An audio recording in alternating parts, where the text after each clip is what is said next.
How are you? I'm really well. How are you? I'm good. So I've loved Addison's arc this whole season. Going, Yeah. there's so many human elements to it. Like, just this whole it's still loving Ben, but also you've had time to move on and grieve his loss and, find someone else. What's it been like for you playing, this arc without ever actually fully playing the arc, if that makes sense?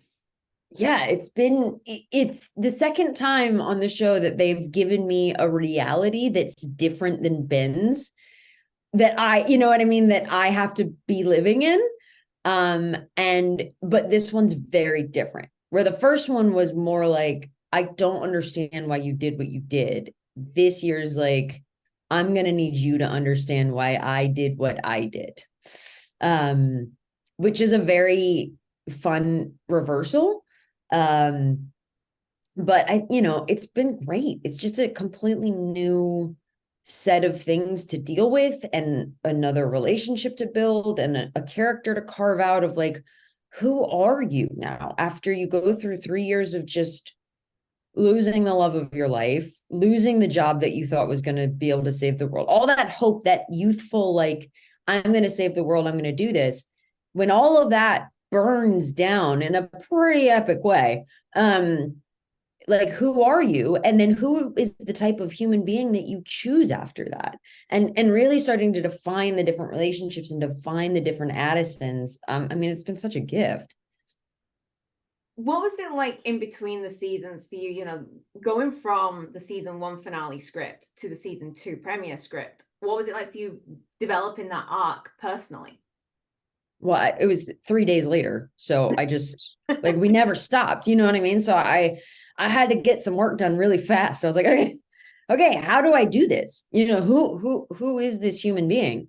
um but luckily, I had had a lot of conversations with the showrunners, and so I had been kind of building it in my head, and it was kind of cool because I had just built a younger Addison too. So I had already just created her, and then I could kind of do these other ones in time, which was fun. um but uh the addition of Peter helped a lot because he's so different than Ray, and it really helped me be the other version of Addison with in a different type of relationship, which I think was pretty key. And we get this moment in like the last episode that we saw. We had this moment where Addison realizes she does still love Ben. So what's that been like for you playing this? You know, realizing that she still loves him. I think there was a tiny bit of jealousy with how he was feeling for Hannah, but at the same time, she knows she's got to let him go. So what's that been like? I mean, that was super fun, right? Because you can only just relate it back to yourself, and you're like, wow. You might be past somebody, or circumstances were just, we couldn't work out. But there's like that deep part of you that's like, but don't know. I don't really want you to be with somebody else. Like, that's, you know what I mean? Like those things that we all think we're above, but we're not. And I remember that line surprising me. I thought I played it so like jokingly. And then when I saw the cut, I was like, I was a little sassy. But that's nice. Like, that was real. That was human. That was um something that she was genuinely feeling. And it's nice as an actor when you can surprise yourself. Um Can you tease anything of where she is now, finding out there's a chance Ben could come back and what that means for everything? yeah, I do, which is that Addison has been reacting to a lot of things for a long time. Ben left. She's got to figure that out. Ben died. She had to figure that out. Ben came back. She had to figure that out. And I think starting very soon, by episode 9, you start to see her stop just reacting and absorbing what's happening and start driving her own ship and being like, you know what? I'm going to do this. And it's either going to work or it's not going to work, but I'm tired of just waiting to see what happens. So she starts taking a lot of agency, and you'll start seeing her make decisions that might surprise you, might surprise her, and then where those put her for the next episode and the next episode. So it's been so fun. What was filming in Cairo like? Insanity. Pure insane. I mean, it was amazing. And like, it's like, I can't even get my head around that we're filming in front of the Sphinx. Like, that's not normal.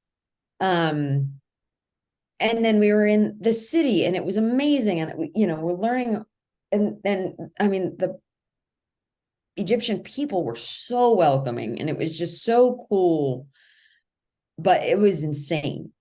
It's a different world. Like, you're not filming on the back lot. Nothing is controlled.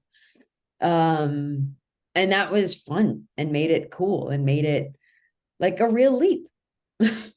Just as my last question, was it a bit more special filming it with Ray, because you've not had as much screen time this season as you did last season together? Oh yeah, it was great. It was very much like old friends coming back together, like getting the band back together and figuring out all this. And what was really cool is for the first time there was a guest star.